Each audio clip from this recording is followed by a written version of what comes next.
안녕하세요. 저는 경기도 양주에서 수학 입시학원을 운영하고 있는 30대 후반 여자입니다. 원래는 20대에 과외로 시작해 결혼하고 나서 집에서 작게 보습학원을 하다가 생각보다 잘 되는 바람에 상가로 나와 학원을 차렸는데 너무나 감사하게도 학원이 운영이 잘 되어 지금은 돈 걱정 없이 살고 있어요. 걱정이 있다면 건강을 어찌 잘 지키면서 이 일을 오래 하느냐이죠. 저는 지금은 싱글입니다만 오래전 이혼한 경력이 있습니다. 오래전이라 봤자 불과 4년 전 일이긴 하네요. 왜 이혼하거나 파혼한 사람에게 위로랍시고 똥차 가면 벤츠 온다는 말 많이들 하시죠? 그런데 그 말은 저한테는 해당이 없는가 봅니다. 이렇게 일에 치여 살다 보니 어느새 이 나이가 되었고 사실 지금은 남자를 만나 에너지를 쏟는 게 여력이 없기도 합니다. 이혼하는 사람들 각양각색 사연 듣다 보면 유독 저는 남편놈이 바람난 사연에 관심이 가더라고요. 아마 동병상련의 마음이라 그런가 봐요. 제가 바로 남편놈 바람으로 헤어졌거든요. 그런데 단순히 다른 여자 좋다고 마음 떠난 거라면 차라리 덜 상처받았을 것 같아요. 믿었던 사람에게 배신당했을 때 그 기분, 아마 그건 겪어보지 않으면 절대 이해할 수 없을 겁니다. 저는 철저하게 전남편과 시모에게 농락을 당했습니다. 그래서 이혼할 때 더 지독하게 그 인간을 탈탈 털어서 그야말로 맨몸으로 나가게 만들어줬던 것 같습니다. 그 당시에는 저도 억장이 무너지는 기분이었고 하루하루 버티기가 힘들었습니다. 하지만 시간이 가니 이렇게 극복이 되더라고요. 저의 사연이 혹여 다른 분들에게도 위로가 되지 않을까 싶어 이렇게 용기를 내 말씀드려 보려고 해요.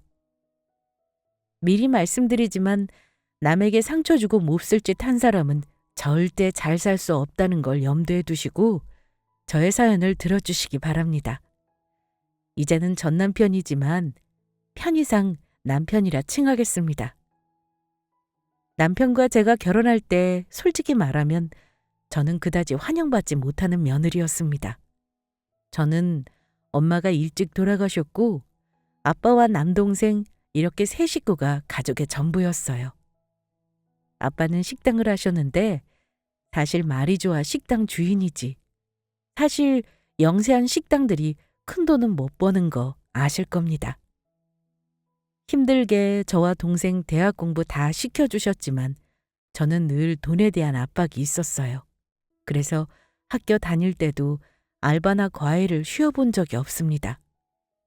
그래서 저를 잘 아는 우리 아빠는 제가 이혼할 때 얼마나 가슴 아파하셨는지 모릅니다. 남동생도 마찬가지고요. 심지어 이혼 직전에 남편이 일하는 회사에 찾아가 동생이 망신을 주기도 했어요. 그래서 남편은 다니던 일터에서 잘리게 되었고요. 속으로 고소했지만 혹여 동생이 그 똑똑한 사람에게 역공을 당할 오히려 제가 말릴 정도였습니다. 정훈아, 나 괜찮으니까 그만해. 지금 네가 이러면 그 자식이 나 명예훼손으로 고소할 수도 있어. 내가 가만히 있는 것처럼 보이지만 나도 바보 아니야. 내가 당한 거 되갚아 줄 테니까 여기서 그만하자. 그 자식이 매형이랍시고 내가 믿고 따른 게 억울하다. 누나 단물만 쪽쪽 빨아먹고 이딴 식으로 배신을 때려? 누나, 내가 절대 가만 안 있을 거야. 그놈이 나 고소하든지 말든지 마음대로 해보라 그래. 어디? 누나랑 우리 집 얼마나 우습게 알았으면 사람을 이렇게 농락할 수가 있어. 누나가 참으래도 도저히 참아지지가 않아. 누나가 그 자식한테 어떻게 했는데. 네가 이러면 아빠 심정은 어떻겠어. 아빠 속상하신 건 생각 안 해? 내가 울고불고 난리치는 것보다 이렇게 의연한 모습을 보여야 아빠도 안심하시지. 이제 그만해 정훈아. 누나 괜찮아. 예전처럼 간통죄가 있었으면 그 두 연놈을 감옥에 쳐넣어버리는 건데. 누나 속상하지? 제 남동생은 경찰입니다. 대학 때부터 경찰 시험 준비해서 졸업하고 나서 바로 합격해서 지구대에서 근무하고 있어요. 혹시 이런 동생에게 법적으로 불이익이 갈까 걱정돼서 나 대신 남편에게 복수할 생각 말라고 했죠. 동생이 이렇게 분노한 이유는 아마도 제가 오랜 시간 남편과 교제했고 결혼하기 전에 남자친구 뒷바라지, 결혼하고 나서도 거의 가정경제를 책임지다시피 한 건 다 알고 있었기 때문일 겁니다. 누나인 제가 남편과 그 시모에게 실컷 이용만 당하고 저는 나이를 먹었으니 안타까웠을 거예요. 동생은 남편과 제가 사귈 때부터도 가끔 만났습니다. 동생은 늘 누나인 제가 아깝다고 하고 형이 매형이 잘 해주느냐고 물었는데 저는 늘 잘해주고 사랑받고 있다고 얘기해서 안심시켜 줬어요. 하지만 동생은 그때부터도 뭔가 남편이 미덥지 않았는지 다른 사람도 만나보라는 말을 참 자주 했었네요. 하지만 저는 단순한 면이 있어서 이 사람 저 사람 만날 주변머리 없는 사람이에요. 남편도 제가 거의 연애를 처음 해본 사람입니다. 대학 때 아르바이트 하다가 만났어요. 둘 다 같이 알바를 했고 그 사람은 저보다 3살이 많은 복학생이었습니다. 그러니 연애가 참 길기도 했죠. 학교 다니고 졸업하고 사회에 나와 자리 잡을 때까지 저는 그 사람 옆에 있어 주었으니까요. 전 남편은 고시 공부를 했었어요. 행정고시를 준비했는데 동기들은 일부 합격한 사람도 있었고 또 조금 낮춰서 공무원을 하는 사람들도 있었고 아예 포기하고 일반 사기업에 들어가는 사람들도 있었죠. 하지만 공부한 게 너무 아까워서 놓지를 못하더라고요. 그러다가 계속 고시에서 낙방을 하니 먹고는 살아야겠고 어쩔 수 없이 저처럼 학원에서 강사 생활을 하며 돈을 벌고 고시 공부를 병행했습니다. 그런데 공부만 하는 것도 어려운데 돈 벌면서 한다는 게 어디 쉬운가요? 30이 넘어가면서 결국은 현실과 타협을 하더라고요. 그래도 학벌은 나쁘지 않으니 강사 생활을 하면서 먹고 사는 건 나쁘지 않을 정도로 벌었습니다. 나이가 차고 저도 30을 목전에 두었을 무렵 슬슬 결혼이 하고 싶었습니다. 저는 엄마의 빈자리가 있었기 때문에 더더욱 저만의 가정을 빨리 꾸리고 싶었어요. 하지만 아무리 사귀는 사이라 해도 결혼은 또 다른 문제죠. 저는 결혼 비용을 꽤나 모아놨었고 20대에 노력한 결과로 제 앞으로 청약해 놓은 집도 있었어요. 아빠 식당도 꽤나 매출이 잘 나오고 확장까지 하게 되면서 우리 집에는 좋은 일만 있었습니다. 그러니 아빠도 자신감이 생기셔서 저한테 만나는 사람이랑 늦지 않게 결혼하라고 하셨고요. 집에 인사 한번 시키라는 말에 남자친구를 우리 아빠랑 동생에게 정식으로 인사도 시켰습니다. 저는 엄마가 안 계시지만 공교롭게도 남편은 아버지가 안 계세요. 어머님이 목욕탕 새신사를 하셨는데 그 일 하면서 집도 사고 차도 사고 아들 공부도 시킬 만큼 남부럽지 않게 사셨다고 들었습니다. 그런데 저 만나기 몇 년 전에 사기를 한번 크게 당하시는 바람에 집을 팔고 지금은 전세를 산다고 하더라고요. 그 즈음에 남편도 행정고시를 접고 가정의 보탬이 되기 위해 일을 했던 거고요. 그래서인가 시어머니는 아들을 저에 비해 너무나 아깝다며 처음부터 대놓고 말씀하시던 분이셨습니다. 우리 아들은 내가 그때 사기만 안 당했으면 판검사도 할 수 있을 그릇인데. 그랬으면 진짜 좋은 집에서 산자리가 줄을 섰을 텐데 말이다. 내가 우리 아들을 꺾어놓은 것 같아서 얼마나 마음이 안 좋은지 몰라. 그래서 나는 우리 아들이 날개 좀 펴게 해줄 그런 여자 만나서 장가 갔으면 했어. 근데 오래 사귄 여자 의리 지킨다고 하니 내가 뭐라 할 말이 없다. 저는 반겨주실 줄 알았던 예비 시어머니가 저런 식으로 말씀하셔서 나름 충격을 받았습니다. 하지만 남편이 저와 마지못해 결혼하는 것도 아니었고 저렇게 말하는 시어머니한테 그때는 뭐라 한 소리 하면서 제 편을 들어줬습니다. 엄마, 이 세상에 의리로 결혼하는 남자는 없어요. 여자가 좋으니까 결혼하는 거지. 나는 뭐 잘난 거 있어요? 집을 해갈 수 있는 처지도 아니고 솔직히 홀어머니의 외아들. 대한민국에서 장가가기 힘들어요. 엄마는 아들이 잘난 줄 알겠지만 학교 나 정도 나온 남자들은 수두룩하다고요. 정현이 저랑 5년 넘게 만났어요. 내가 결혼을 남 믿고 기다려준 이런 여자랑 해야지 누구랑 하겠어요? 그래, 알았다. 결혼은 네가 하는 거지 엄마가 하는 것도 아니고. 대신 나중에 엄마 말 들을 걸 그랬다고 후회는 하지 말어. 원래 이 여자 저 여자 많이 만나보고 결혼한 사람이 아쉬운 거 없어서 결혼했어도 잘 사는 법인데 그걸 몰라. 아유 엄마. 정인이 듣는데 뭐 그런 소리를 하세요. 그럼 엄마는 며느리가 이 남자 저 남자 많이 만나보고 저한테 와서 결혼하자 그럼 좋으시겠어요? 그게 어디 갔니? 너는 남자고 쟤는 여자잖아. 몸 함부로 굴리다가 오는 여자는 절대 며느리로 볼 수 없지. 엄마는 그저 조건 좋은 다른 여자도 얼마든지 많다. 그 말을 하는 거야. 그리고 나는 내 아들이 장모 사랑 못 받고 사는 거 마음 아파서 싫다. 시어머니는 저의 조건이 일단 마음에 안 드셨던 것 같습니다. 일단 아들이 장모 사랑을 못 받는다는 것도 싫었고 그 당시 학원 강사를 하는 저의 직업도 마음에 안 들어 하셨어요. 저도 남편이 만약 자기 엄마 말에 흔들렸으면 결혼을 다시 생각해 봤을 겁니다. 아빠에게 제가 이런 대접을 받았다고 말도 못하고 끙끙 앓으면서 결혼을 못할 수도 있겠구나 하고 마음을 먹고 있었어요. 그런데 갑자기 시어머니가 결혼을 허락했다며 나를 잡으라고 했다더라고요.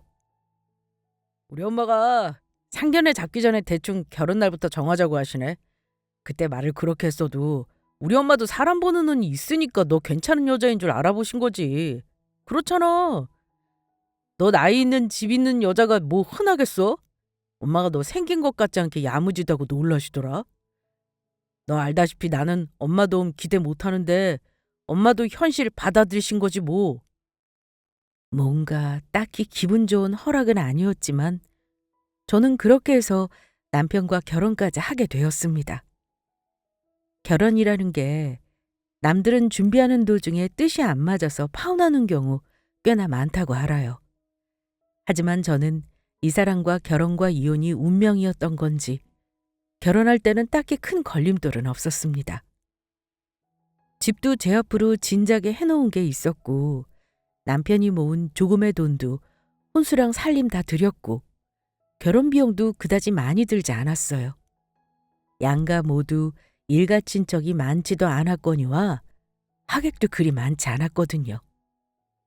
아빠랑 남동생이 저 결혼해서 잘 살라고 축의금 들어온 것도 다 주시면서 얼마나 마음을 써주셨는지 몰라요. 아빠는 엄마 없이 시집 보내면서 너무 마음 아파하시면서도 기뻐하셨습니다.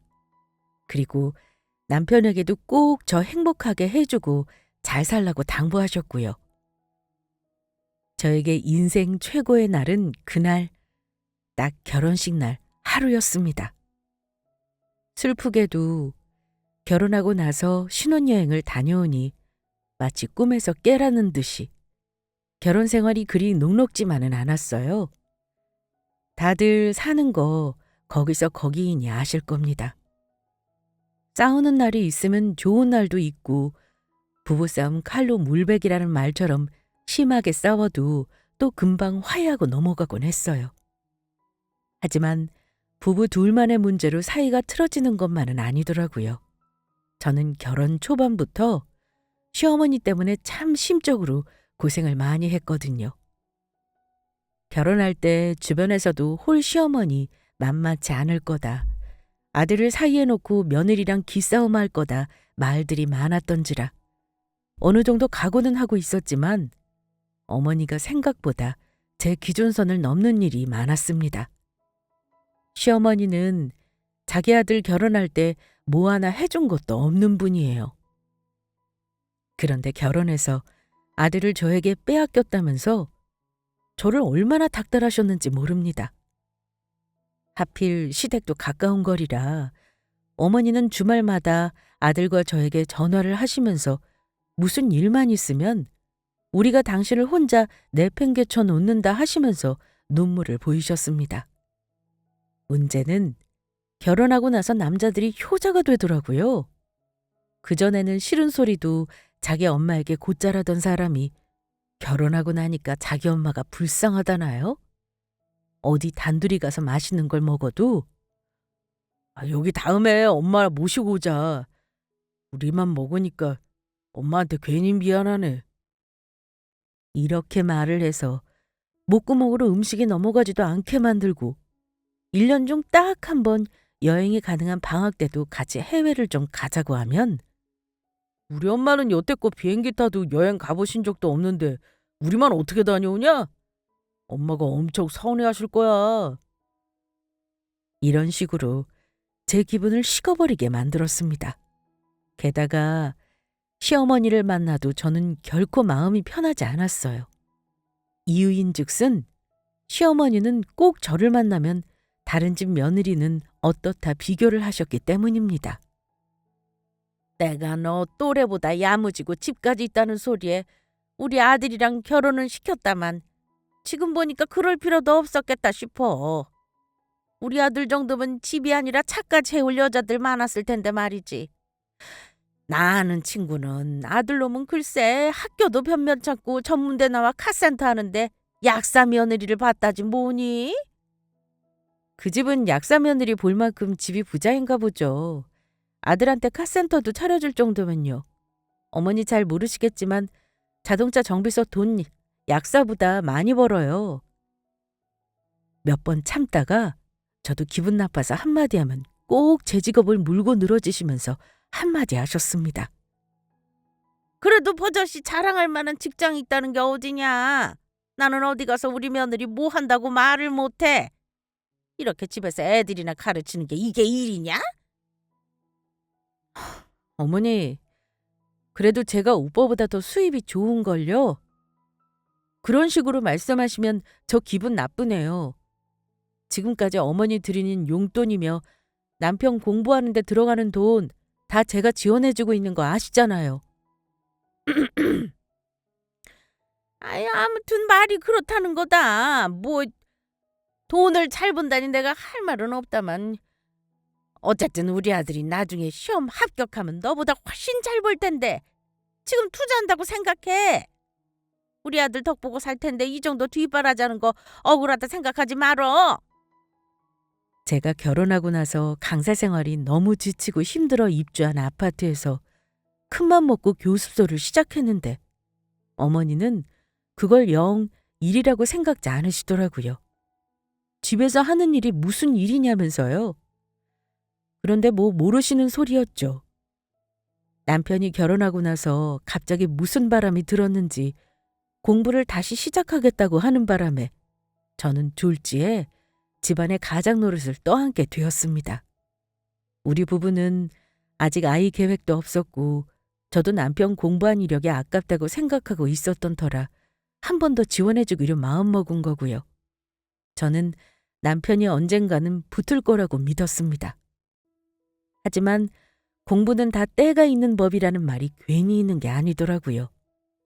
남편은 2년간 공부를 하면서 5급은 물론이고 7급, 심지어 9급 시험 어느 것 하나 붙지 못했습니다.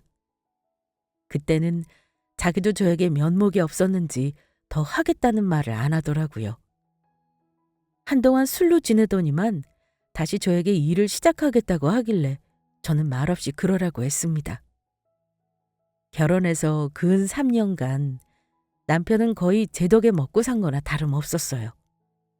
제가 물었습니다. 당신 정말 지금 그만둬도 후회 안 하겠어? 그동안 공부한 거 아까우면 내가 1년 정도는 더 지원해 줄 수 있어. 아니, 이제는 내 길이 아닌가 싶다. 언제까지 공부만 할 수는 없잖아. 나 이제 회사든 학원 강사든 일할 테니까 그렇게 알고 있어. 본인 선택으로 완전히 공부를 포기하고 공부를 하겠다고 했지만 이미 그 당시 그 사람 나이는 36. 어딘가에 신입사원으로 입사하기는 어린 나이가 아니었습니다. 그러니 이런저런 회사에 이력서를 넣어도 좀처럼 남편을 쓴다는 회사는 없었어요. 그러다 보니 점점 남편이 자신감을 잃어가더라고요. 저는 그 무렵 교습소에 애들이 차고 넘쳐 상가를 얻어 학원을 막 차렸을 때인데 차라리 부부가 같이 학원을 운영하는 게 어떻냐고 남편 의견을 물었습니다. 그런데 남편은 저랑 둘이 하루 종일 마주보고 있을 자신이 없다고 배부른 소리를 하더라고요. 그러다가 얼마 후였나 마침 자기 선배가 하는 행사 기획사에서 같이 일을 해보자는 제의를 받았어요. 이것저것 가릴 게 없다고 생각했던 남편은 결국 본인이 하던 공부와 일과는 전혀 다른 분야에서 다시 사회생활을 시작하게 되었습니다. 사람 인생 정말 모를 일이죠?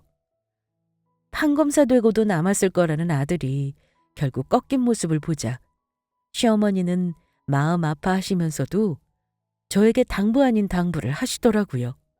하지만 어머니 말을 듣고 부하가 치밀어 저는 매번 어머니와 언성을 높이고 다투기도 했습니다. 꼭 남편이 없을 때만 왜 그런 식으로 저를 타박하고 무시하는지, 제가 친정엄마 없다고 어머니가 너무 저를 함부로 한다는 느낌을 많이 받았어요. 너 행여 우리 아들 구박하거나 기죽이지 말어. 남자는 기죽으면 딱 그걸로 끝인 거야. 이럴 때일수록 더 남편 기도 살려주고 지갑에 돈도 두둑하게 채워줘야 하는 법이다. 알겠니? 어머니, 그이가 어디 기죽을 사람인가요? 자기 자신한테 실망은 해도 저한테 기죽어서 할 말 못하는 사람 아니니까 그런 소리 하지 마세요. 저는 할 만큼 하고 있어요. 너는 어찌 매번 시어머니가 하는 말에 한 번도 고분고분하게 예 알겠습니다 하는 일이 없어. 처음부터 마음에 안 들더니만 이제 우리 아들이랑 결혼하고 나니까 본색을 드러내는 거니? 어머니는 끝내 3년간 뒷바라지한 저에게 고맙다는 말은 단 한마디도 없으셨습니다. 그때부터 저는 결혼 생활에 대한 회의가 들었던 것 같습니다. 시어머니 때문에 남편과 다툰 일이 거의 열에 9인 경우가 많았어요. 남편은 결혼 전처럼 제 편에 서서 입장을 대변해주거나 중재를 해주지 않았습니다. 그런 일이 반복되면서 저도 자포자기랄까요? 체념해버리고 내일이나 열심히 하자 싶었습니다. 학원 개원하고 한참 정신없다 보니 남편과의 사이도 점점 소원해졌죠. 우리 둘 사이에 아이가 없다는 것도 이유라면 이유였습니다. 어쨌든 그렇게 시간이 흐르는 동안 경제적인 부분은 한결 나아지긴 했어요.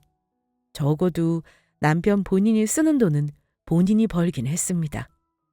하지만 저는 남편이 취직을 한 1년 동안 한 번도 생활비를 받아본 적이 없어요.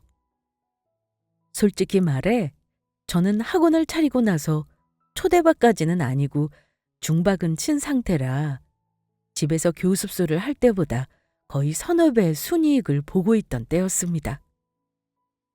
남편은 제 벌이가 좋다는 걸 대충 알고 있었고 학원장인 저보다 수입이 택도 없이 적다는 이유로 저에게 생활비를 전가했어요.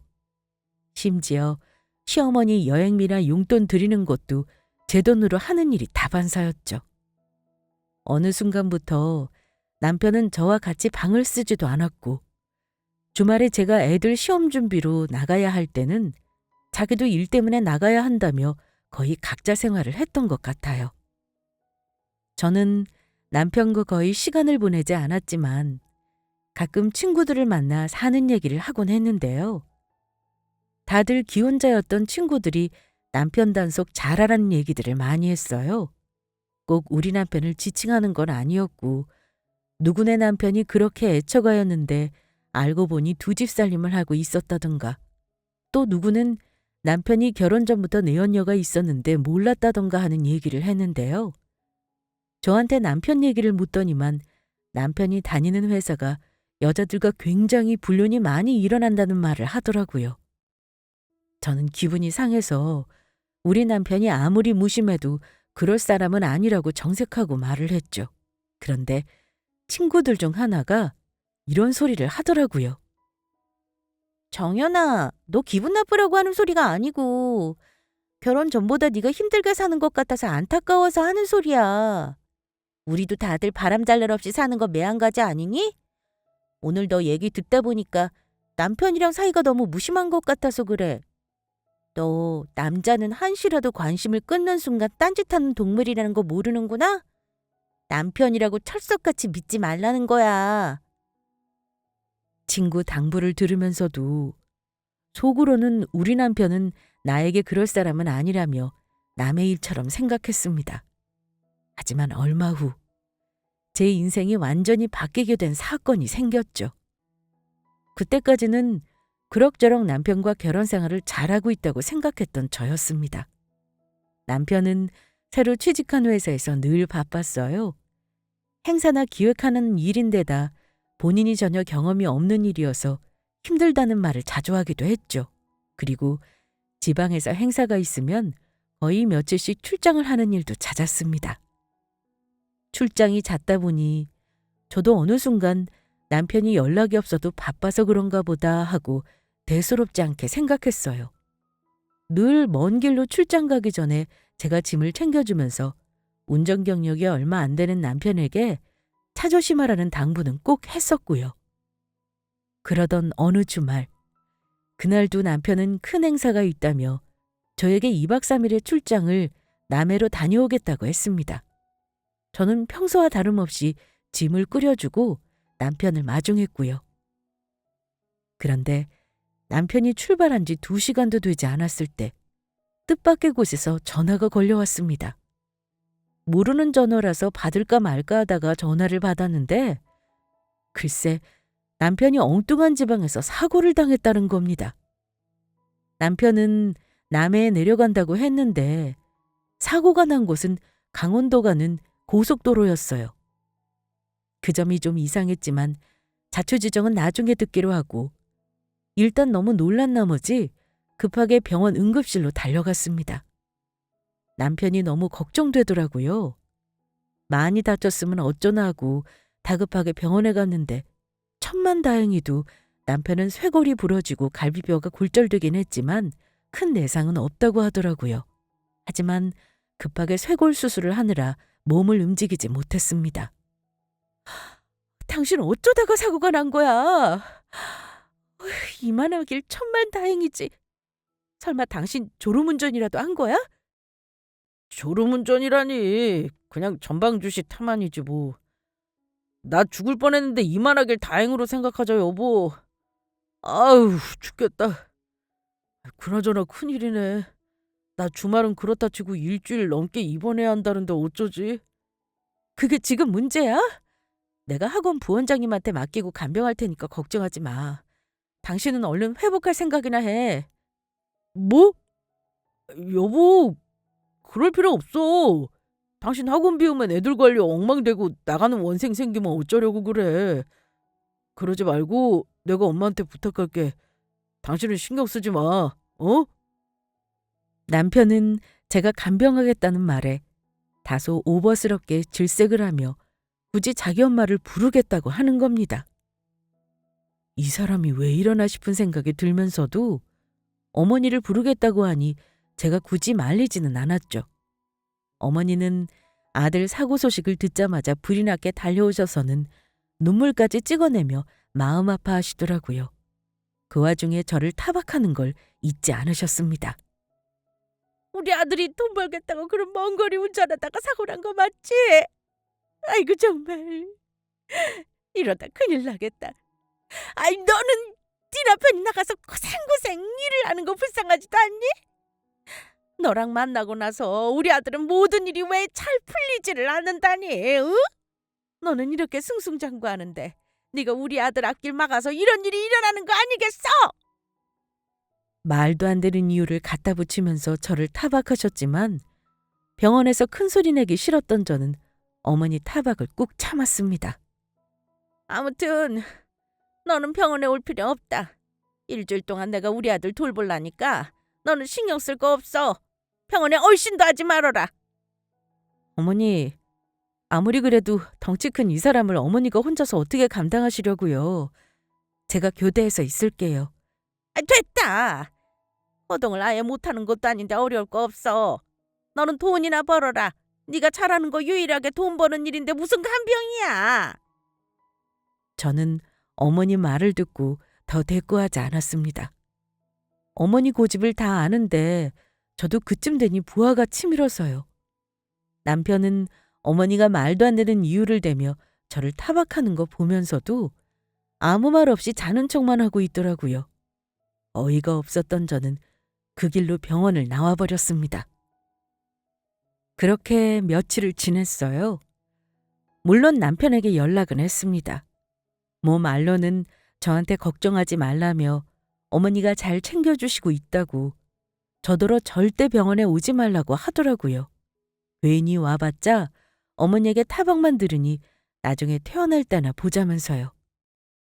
저는 알았다고는 했지만 마음은 솔직히 편하지만은 않았습니다. 그래도 남편이 병원에 입원했는데 아무 신경이 안 쓰일 리가 없는 일이잖아요. 그래서 퇴원을 며칠 앞둔 날 저녁 시간에 맞춰 병원으로 향했습니다. 남편이 좋아하는 간식을 챙겨서요. 혹시 연락을 하면 어머니가 불요령을 하실까봐 잠깐 주기만 하고 올 요량으로 연락은 미리 하지 않았습니다. 병실에 어머니가 있으면 어쩌나 걱정을 한가득하며 병실 앞으로 다 왔을 때였는데요. 병실 안에서 우리 남편 목소리와 시어머니의 웃음소리가 들리더라고요. 그런데 문을 열려는 순간 저는 멈칫하고 말았습니다. 들려오는 목소리 중에 웬 젊은 여자의 목소리가 섞여 있더라고요.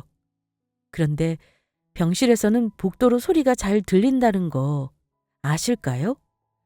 이상한 느낌에 저는 복도에 숨어 대화를 더 들어보기로 했는데요. 정말 믿고 싶지 않은 내용의 대화가 오고 가고 있었습니다. 아이고 이쁘나. 이렇게 며칠 네가 도와주니까 엄마가 너무 편해서 좋구나. 우리 아들이 너같이 애교 많고 살가운 애를 얻었어야 하는 건데. 우리 앞으로 얼굴 자주 보자. 응? 아휴, 그나저나 너는 같이 사고 났는데 다친 데는 없어? 내가 소식 듣고 얼마나 놀랐는지 알아? 우리 며느리가 붙어 있겠다는 거 너 들통날까 싶어서 내가 있겠다고 했는데 잘했다 싶네. 이참에 둘이 편하게 얼굴도 보고 그렇지?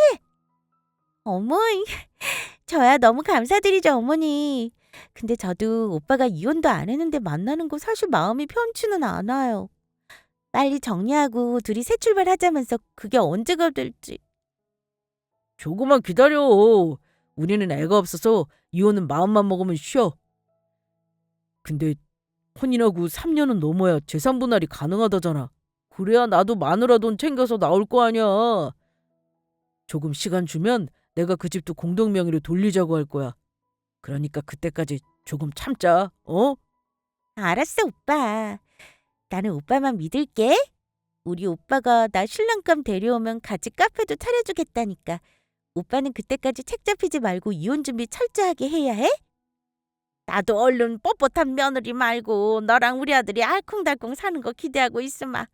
우리 아들 믿고 조금만 기다려. 저는 대화를 듣고 다리에 힘이 풀려버렸습니다. 그동안 남편은 저 몰래 여자를 만나고 있었고 심지어 시어머니와도 구면이라는 걸 그 자리에서 확인할 수 있었죠. 사람이 너무 큰 충격을 받으면 눈물도 나지 않더라고요.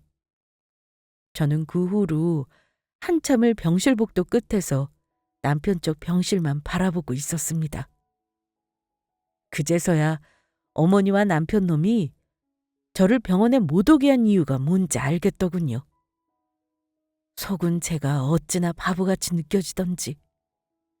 한 30분이 지났을 때쯤 병실 안에서 웬 키 크고 젊어 보이는 어린 아가씨 하나가 나오더라고요. 그 모습을 보고 어찌나 비참하던지요. 남편은 그년과 바람을 피우고 있었던 게 확실했습니다. 집에 돌아와 넋이 빠진 채 상황을 추측해 보았는데요. 남편의 외도야 제가 들었으니 빼도 박도 못하는 사실이었고 문제는 바람난 그 상간녀가 누구냐 하는 것과 대체 언제부터였나 하는 사실이었죠. 저는 다음 날 바로 남편의 뒷조사를 시작했습니다. 혹시 몰라 남동생에게 먼저 이 사실을 얘기했고요. 동생이 자기가 아는 믿을 만한 심부름센터를 소개해줬고 병원에 있는 동안 남편과 시어머니가 누구를 만나 뭘 하는지를 조사했어요. 며칠 동안 조사만 해도 남편이 그동안 외도한 정황은 나오더군요. 그 여자 뒤를 밟아 알아낸 바로는 남편 상간녀는 그 당시 고작 28살밖에 안 된 남편이 다니는 이벤트 회사의 직원인 것으로 밝혀졌습니다. 황당했죠. 모든 걸 알아낸 순간 그동안의 남편의 외박과 출장이 모두 의심이 되더라고요. 저는 남편의 뒤를 더 캐보기로 하고 퇴원해서 이혼 준비를 하면서 차곡차곡 증거를 모으기 시작했습니다. 남편은 퇴원해서 기가 막힌 행동을 하더라고요. 저를 안아주면서 당신 걱정 많았지. 우리 엄마가 당신 서운하게 해서 진짜 미안하게 생각해. 어쨌든 앞으로는 당신 걱정하게 만들 일 없을 거야. 이렇게 가짜는 행동을 하더군요. 저는 속으로 그랬죠. 오냐, 조금만 기다려라. 너 그렇게 좋아하는 그년이랑 같이 살게 해주마 하고 이를 갈고 있었어요. 저는 학원 일을 잠시 부원장에게 맡기고 이혼 준비에 매달렸습니다. 상간녀의 신상도 파악해 놓았고 남편이 퇴원하고 나서 그년과 회사에서 출장을 다니며 숙박업소에 드나드는 엄청난 증거도 확보했습니다. 막장 드라마 같은 장면을 보면서 더 이상 화도 안 나고 기막힌 웃음만 나오더군요. 저는 남편의 외도를 모른 척하며 지낸 그 몇 주의 시간이 그야말로 지옥 속에 있는 시간으로 느껴졌습니다. 그런데요, 이혼 소장 접수만 남겨놓고 있을 때 제가 먼저 이혼을 터뜨리려던 계획이 틀어지고 말았습니다. 황당하게도 이혼을 재촉한 건 불륜 당사자인 남편이었습니다. 남편이 밥을 먹다가 갑자기 집 얘기를 하더라고요. 여보, 이 집 말이야. 이제 우리 이 집 팔고 다른 데로 이사 가는 게 어때? 근데 집 할 때 양도세라는 게 있더라. 그거 아끼려면 당신이랑 나랑 공동명의를 해놔야지 세제 혜택을 본대. 그러니까 우리 집 팔릴 때까지는 이 집 공동명의로 돌려놓는 게 어때? 남편 말을 들은 저는 그 속셈이 뻔히 보이길래 피식하고 웃음이 나오더라고요. 이제 더는 못 참겠다 싶어 저는 마음속에 있던 말을 쏟아내기 시작했습니다. 공동명의? 왜? 이 집 공동명의로 하고 나서 나랑 이혼하게? 참, 당신 머리 참 좋다. 집 내놓는다고 바로 팔리는 것도 아니니 시간 벌겠다 이거잖아. 여보, 갑자기 왜 급발진하고 그래? 싫으면 싫은 거지 갑자기 이혼이라니. 당신 나한테 무슨 불만 있어? 남편은 어리둥절한 표정으로 영문을 모르겠다는 듯 오히려 저에게 반문했습니다. 하지만 저는 오늘이 너랑 마지막이다 싶은 마음으로 참아왔던 말을 했어요. 불만 좋아하네. 당신 나랑 3년 동안 사느라 참 고생이 많았네. 근데 어쩌지? 당신 생각대로는 안 될 것 같은데? 미안하지만 나 당신 바람 피운 거 그동안 다 알면서 모른 척한 거야. 우리 이혼하자. 물론 당신이 유책 배우자니까 내가 순순히 이혼해 줄 거라는 기대는 하지 마. 당신이 좋아하는 여자랑 살게 해줄 테니 대신 가정 깬 책임을 져야 할 거야. 내 말 무슨 말인지 알지? 위자료 말이야. 꽤나 많이 준비해놔야 할 거다. 남편은 제 말을 듣고 얼굴이 하얗게질리며 숟가락을 내려놓았습니다. 당신 도대체 뭘 한다는 건데? 바람? 바람이라니. 나 당신밖에 모르는 거 알면서 사람을 어떻게 보고 그런 소리를 해? 무슨 말인지 몰라도 당신이 오해한 거야.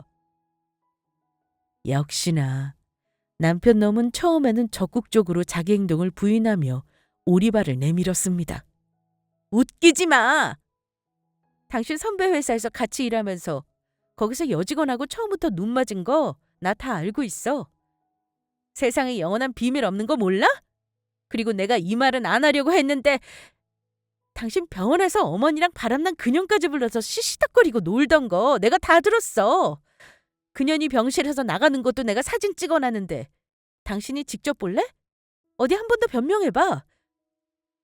아, 그 여직원. 그 여직원은 나 문병하러 온 거야. 절대 나랑 이상한 사이 아니라니까. 내가 미쳤냐? 뭐가 좋다고 돈 잘 버는 당신 대신 그런 어린애랑 놀아나겠냐? 남편은 설마 제가 그들의 대화를 다 들었다고는 짐작하지 못하는 눈치였습니다. 아, 그래? 돈 잘 버는 내 재산 같이 나누고 싶어서 3년 동안 참은 거 아니고? 왜 그 여자 아빠가 카페 차려주기로 했다며? 내 돈 가지고 이혼한 다음 편하게 놀고 먹고 살려고 한 거 내가 모를 것 같니? 궁색한 변명 그만해. 미안하지만 그만 먹고 당신 엄마 집으로 오늘 당장 나가줘야겠어. 이날 이때까지 당신 믿고 기다려준 내가 제일 등신이지만 당신 사람을 이런 식으로 배신하는 거 아니야. 나중에 어떤 식으로든 되돌려 받을 테니 두고 봐. 뭐해? 내 집에서 당장 나가.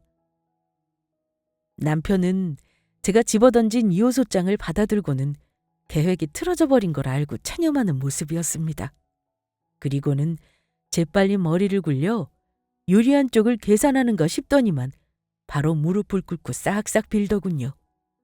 이제 오리발 작전에서 읍소 작전으로 나오는구나 싶었습니다.